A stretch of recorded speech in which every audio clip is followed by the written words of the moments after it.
Hello guys, कैसे हैं आप लोग। आज जान लेते हैं कि ये जो बटन एसी के साइड में दिया होता है, इस बटन को क्या बोलते हैं, इसका क्या यूज़ है, कब इसको यूज़ करना चाहिए, कब इसको नहीं यूज़ करना चाहिए। तो सबसे पहले मैं आपको बता दूं, इस बटन को बोलते हैं एयर रीसर्कुलेशन बटन। नाम से ही पता लग रहा है कि ये क्या करता है, एसी की हवा को अंदर ही अंदर रीसर्कुलेट कर देता है। ये आपको उस टाइम पर यूज़ करना चाहिए जब आपको चाहिए कि आपकी गाड़ी गर्म है और इंस्टेंट आपको बहुत जल्दी आपकी गाड़ी ठंडी करनी है। तो ये क्या करेगा, एसी की हवा को बार बार रीसर्कुलेट करके और ठंडा और ठंडा और ठंडा करता रहेगा। बाहर से हवा जो अंदर आती है गाड़ी के, उसको ये ब्लॉक कर देता है।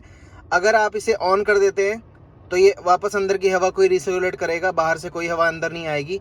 ठंड के समय में या फिर जब मौसम ठंडा होता है तो आप इसको ये बंद कर सकते हैं, क्योंकि कई बार आपने महसूस किया होगा कि जब ये बटन आपका ऑन रहता है और एसी भी ऑन है तो जो एसी की हवा है वो पैरों में, घुटनों में, हड्डियों में लगने लग जाती है, जो कि बहुत ज़्यादा सही नहीं है हमारे लिए।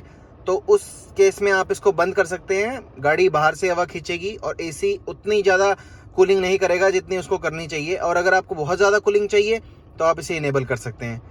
आप बताइए, अगर आपको ये इन्फॉर्मेटिव लगा वीडियो, अगर आपको लगा तो इसे लाइक कर दीजिए, हमारे चैनल को सब्सक्राइब कर दीजिए।